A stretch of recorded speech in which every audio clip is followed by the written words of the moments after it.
बहुत प्रसन्न थे जब भारत की सरकार ने अभी 40 से 60 लोकसभा क्षेत्रों की संख्या लाने का निर्णय लिया और इसके लिए भी बिल था।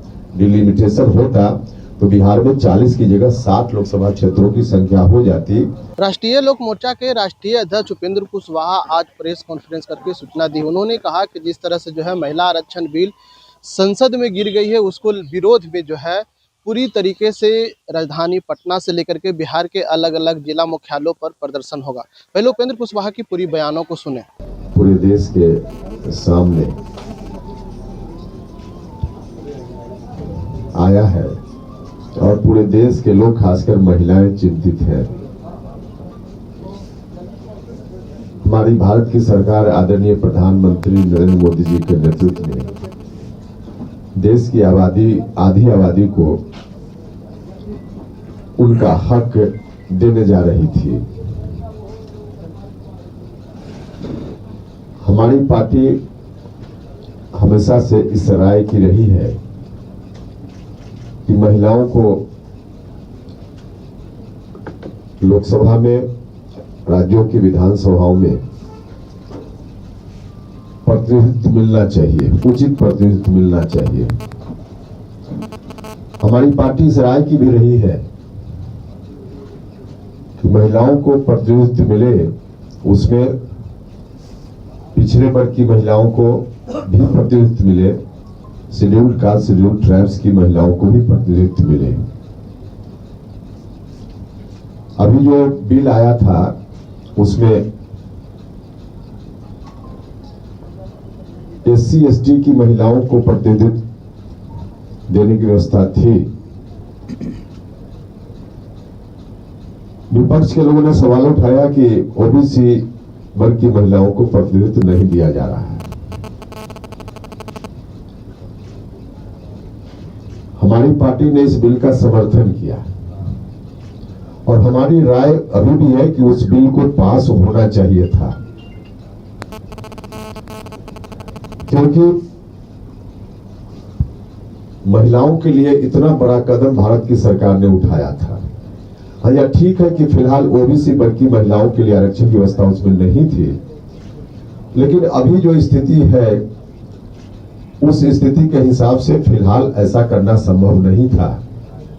अगर ऐसा करना संभव होता तो भारत की सरकार जरूर करती। गृह मंत्री जी ने आश्वासन भी दिया कि भविष्य में ऐसी स्थिति आएगी तो ओबीसी वर्ग की महिलाओं का भी हम ख्याल रखेंगे।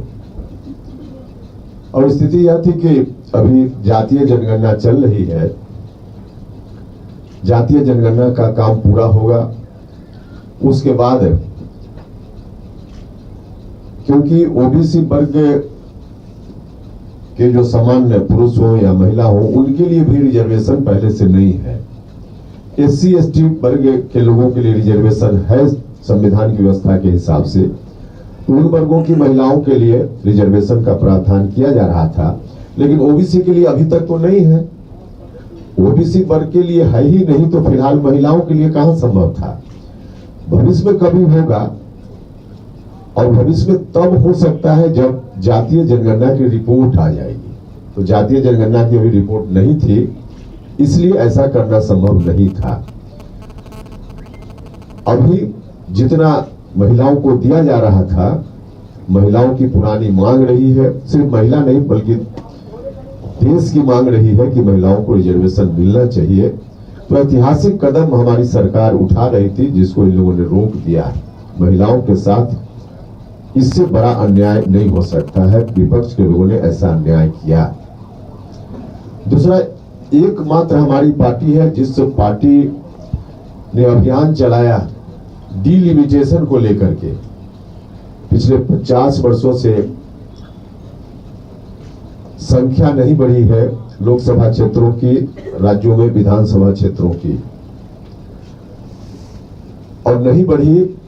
इसके पीछे कारण था कि संविधान में 1976 में एक संशोधन किया गया और डिलिमिटेशन की प्रक्रिया जो हर 10 साल पर आजादी के बाद चल रही थी, उसको तत्कालीन इमरजेंसी के दौर में कांग्रेस की सरकार ने उसको रोक दिया। तो आज भी उसी स्थिति में है हमारी पार्टी ने निरंतर कहा कि डिलिमिटेशन जरूरी है। आज भी हम कर रहे हैं और हमने तो अभियान चलाया बिहार में, कई जगह बड़ी बड़ी रैलियां की हमने, और उन रैलियों के माध्यम से लगातार हम इस बात के लिए वातावरण बनाते रहे कि डिलिमिटेशन होना चाहिए। सीटों की संख्या लोकसभा हो या राज्यों की विधानसभा वहां बढ़नी चाहिए, क्योंकि हमारा संवैधानिक अधिकार है। संविधान ने हमको अधिकार दिया है कि हमारी संख्या बढ़े, और इसलिए हमने उस अभियान का नाम दिया था संवैधानिक अधिकार परिसीमन सुधार।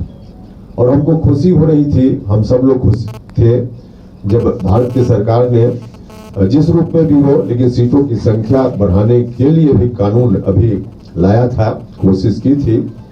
हम बार बार उस वक्त भी कह रहे थे कि यदि 2011 की जनगणना के आधार पर ही परिसीमन हो तो बिहार में अभी लोकसभा क्षेत्रों की संख्या 40 है, उसकी जगह 60 हो सकती है। तो आपने सुना, उपेंद्र कुशवाहा ने साफ तौर पर कहा कि देखिए इसकी जिम्मेदार जो है पूरी तरह से जो है महागठबंधन, यानी जो है बिहार में देखा जाए तो कांग्रेस और आरजेडी, अगर पूरे देश में देखा जाए तो इंडिया गठबंधन सबसे ज़्यादा इसमें जो है विरोध जताया और जो है बिल को गिरा दिया है। हम चाहते हैं कि देखिए बिल को जो है पुनः से एक बार फिर लाने की जो है प्रयास किया जाए। इंशाल्लाह लाइव के लिए पटना से ब्रजेश कुमार।